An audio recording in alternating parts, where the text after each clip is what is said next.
Daceton armigerum est une espèce de fourmi arboricole vivant habituellement dans la canopée à plusieurs dizaines de mètres de hauteur. Le nid que j'ai observé se trouvait à environ une vingtaine de mètres du sol, mais la branche qu'il supportait s'est rompue.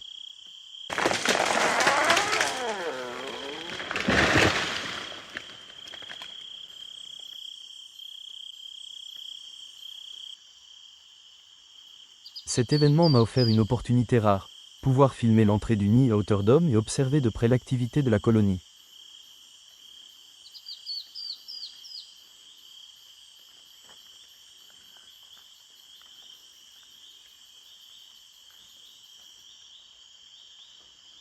Les dacetons armigerum occupent souvent des cavités déjà existantes dans les branches et les troncs d'arbres, creusées par des coléoptères, d'autres insectes xylophages ou même par des pics.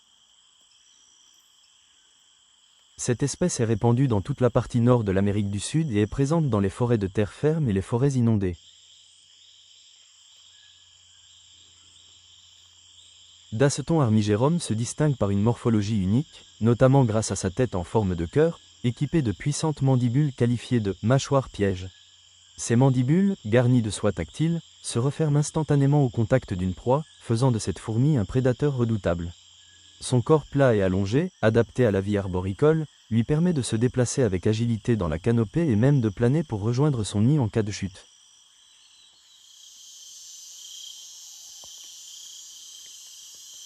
Voici quelques observations que j'ai pu faire lors du court moment passé à observer le nid. Ce qui frappe immédiatement, c'est la forte variation de taille entre les individus. Les petites ouvrières mesurent environ 3 à 7 mm, les moyennes entre 7 et 12 mm, et les plus grandes peuvent atteindre 15 à 18 mm. Cette diversité s'accompagne d'une répartition des rôles. Les petites s'occupent du couvain, tandis que les grandes sont chargées de la chasse et de la défense de la colonie. J'ai observé et filmé certains comportements surprenants chez ces fourmis, sans toujours en comprendre la cause. Par exemple, on peut les voir ici expulser ce qui semble être de l'eau.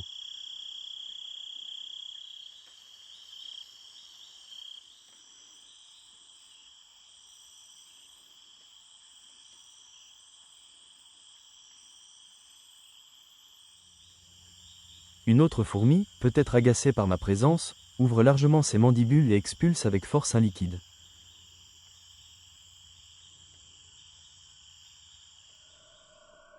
Voici la même scène au ralenti.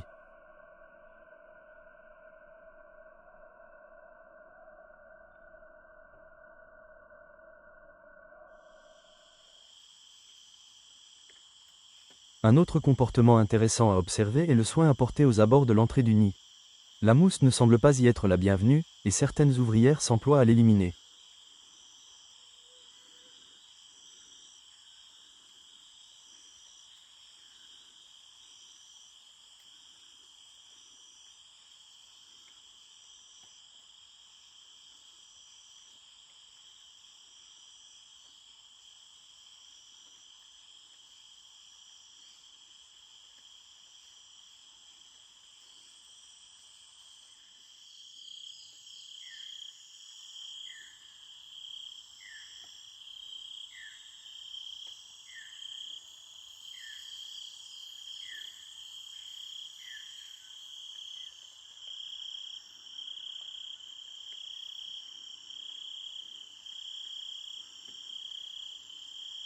Il est difficile de comprendre pourquoi cette fourmi se donne tant de mal pour arracher ce brin de mousse. La tâche qu'elle s'impose semble mobiliser toute son énergie. La raison d'un tel acharnement reste obscure. En quoi la suppression de ce simple fragment aurait-elle réellement modifié son environnement ? Pour le savoir, il aurait fallu pouvoir revenir sur les lieux quelques jours plus tard, ce que je n'ai malheureusement pas pu faire.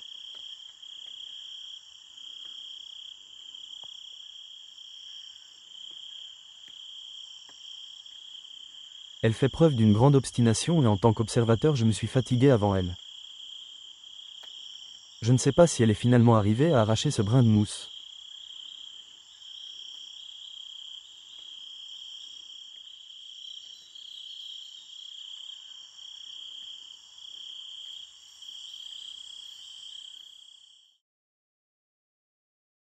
De temps en temps, j'ai observé des regroupements de fourmis tête contre tête, sans comprendre immédiatement à quoi correspondait ce comportement.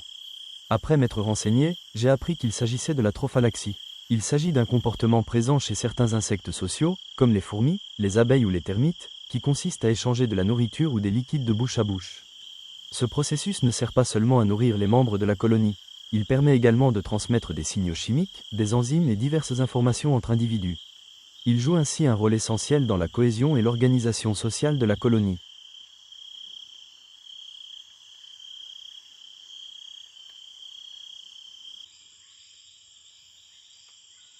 Il arrive qu'une fourmi s'éloigne délibérément du nid sans raison apparente. Bien que je n'ai pu en déterminer la motivation exacte, celle-ci disparaissant rapidement de mon champ de vision, ce comportement pourrait s'inscrire dans le cadre d'une organisation polydomique où les individus se déplacent entre plusieurs nids. Le moment le plus marquant de cette observation reste sans conteste celui où, en observant le nid, j'ai repéré un insecte à l'allure mystérieuse. Sa présence, tolérée voire ignorée par les fourmis, m'a immédiatement évoqué une relation symbiotique entre deux espèces distinctes. Pourtant, après quelques recherches, la vérité s'est avérée bien plus inattendue. Il s'agissait bel et bien de la même espèce. Ce que je croyais être un intrus n'était en réalité que des mâles d'Aceton armigérum, reconnaissables à leur morphologie distincte, prêts à s'élancer pour leur vol nuptial. Ce contraste, bien plus qu'une simple variation, révèle une stratégie évolutive d'une complexité fascinante. Ici, chaque caste est sculpté pour des rôles radicalement opposés, une dualité que l'on observe dans chaque détail de leur anatomie. D'un côté, le mâle est un être d'éphémère, conçu pour l'unique instant du vol nuptial. Ses ailes sont grandes et fragiles, portées par un thorax gonflé tel un moteur miniature. Tout chez lui est tourné vers la quête de la femelle, des yeux géants pour la repérer au loin et des antennes agissant comme des radars à phéromones ultra-sensibles. Son abdomen est fin, presque vide, et ses mandibules sont atrophiées. Il n'est là ni pour manger, ni pour durer. Une fois sa mission génétique accomplie en quelques heures, son existence s'achève. À l'opposé, l'ouvrière est une machine de guerre et de travail. Dépourvue d'aile, elle possède un thorax compact et blindé, véritable moteur de force brute. Ses mandibules sont des couteaux suisses capables de bâtir ou de terrasser, tandis que son abdomen sert de réservoir complexe à glandes et nutriments. Là où le mâle survole le monde, elle le façonne. Ses pattes sont des pelles robustes et ses antennes courtes sont des outils de contact social. Sa vie, qui s'étend sur plusieurs mois, est dédiée au service de la colonie.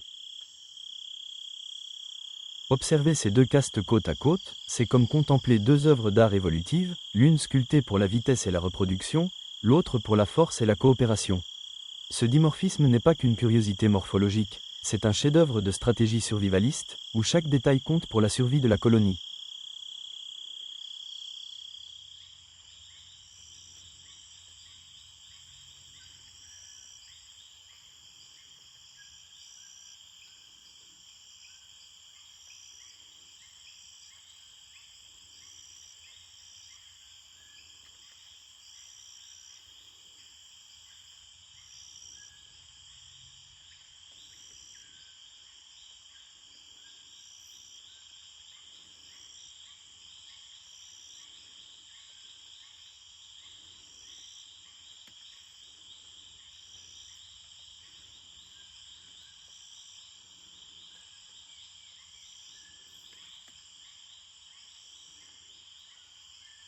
J'aurais aimé pouvoir revenir observer ce nid pendant plusieurs semaines, pour suivre son évolution, et avec un peu de chance, assister à l'envol des mâles lors de leur vol nuptial. En tant qu'amateur passionné par les merveilles de la nature, j'ai été ravi d'avoir l'opportunité d'observer cette espèce fascinante, ne serait-ce que brièvement.